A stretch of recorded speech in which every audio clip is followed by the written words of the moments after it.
1984년 12월 3일 새벽, 인도 중부 도시 보팔. 미국 다국적 기업 유니온 카바이드가 운영하던 농약 공장에서 대량의 독성 가스가 누출됩니다. 사고 발생 시각은 대략 자정 이후. 도시는 잠들어 있었고 주민들은 아무런 경고를 받지 못했습니다.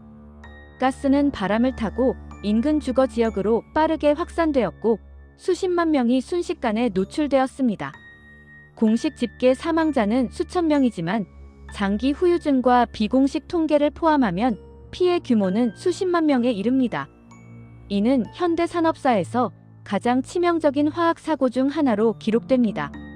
사고 당시 보팔 공장은 이미 장기간 경영 악화 상태였습니다.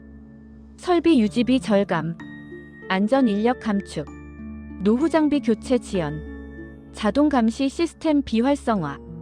여러 내부 보고서에서 안전 시스템이 정상 작동하지 않았다는 정황이 반복적으로 등장합니다.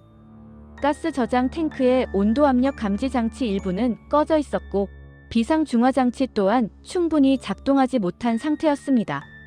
즉, 사고는 단순한 우발적 사건이 아니라 구조적으로 위험이 누적된 상태에서 발생한 것으로 평가됩니다.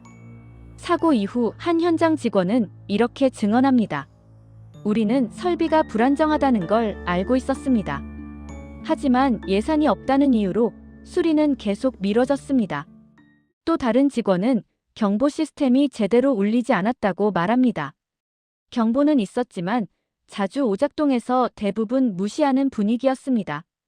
그날도 처음에는 또 오작동인 줄 알았습니다.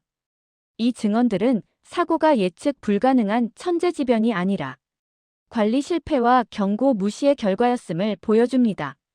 사고 직후 가장 큰 혼란 중 하나는 어떤 물질이 누출되었는지 정확히 공개되지 않았다는 점입니다. 의료진과 구조 인력은 피해자 증상을 보면서도 적절한 치료 방법을 알 수 없었습니다. 기업 측은 독성 물질의 정확한 성분과 반응 특성을 즉시 공개하지 않았고 이로 인해 현장 대응은 크게 지연됩니다. 의사들은 눈과 폐가 심각하게 손상된 환자들을 보면서도 원인을 추정할 뿐 명확한 치료 지침을 갖지 못했습니다. 정보 은폐는 곧 생명 대응의 실패로 이어졌습니다. 사고 직후 기업은 책임을 명확히 인정하지 않았습니다. 현지 직원의 실수 가능성, 외부 사보타주 가능성, 정확한 원인 조사 필요. 이러한 입장 표명은 책임 소재를 흐리는 방향으로 작동했습니다. 현지 정부 역시 명확한 규제 책임을 즉시 정리하지 못했고 기업과 정부 사이의 책임 공방은 수년간 이어졌습니다. 가스에 노출된 주민 중 상당수는 즉각적인 사망을 피했지만 평생 호흡기 질환, 시력 손상, 신경계 장애를 안고 살아가게 됩니다. 피해 가족들은 이렇게 말합니다. 우리는 병원비를 감당할 수 없었습니다. 아이들은 학교에 갈 수 없었고 부모는 일할 수 없었습니다.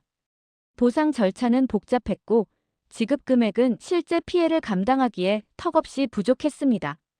기업과 인도 정부는 이후 합의금을 마련했지만 1인당 지급된 실질 보상액은 의료비조차 충분히 충당하지 못했습니다.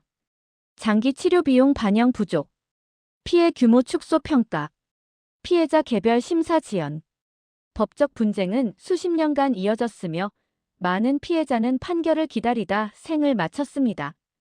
공장 부지는 사고 이후에도 충분히 정화되지 않았습니다. 토양과 지하수 오염이 지속되었고 인근 주민들은 여전히 오염된 물을 사용할 수밖에 없는 환경에 놓였습니다. 이는 단순한 과거 사고가 아니라 현재 진행형 환경 재난이라는 평가를 받습니다. 보팔 사고 이후 국제사회는 산업 안전 기준을 강화하게 됩니다. 위험 물질 관리 규정 강화, 다국적 기업 책임 범위 확대 논의, 정보 공개 의무 강화. 그러나 여전히 개발도상국 지역에서는 유사한 위험이 반복되고 있습니다.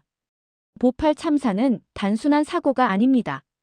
비용 절감이 안전을 압도할 때 어떤 일이 벌어지는가? 기업 책임은 국경을 넘어 어떻게 작동해야 하는가? 정보 은폐는 얼마나 많은 생명을 위험에 빠뜨리는가? 이 사건은 지금도 우리에게 묻고 있습니다. 누가, 어디까지 책임져야 하는가?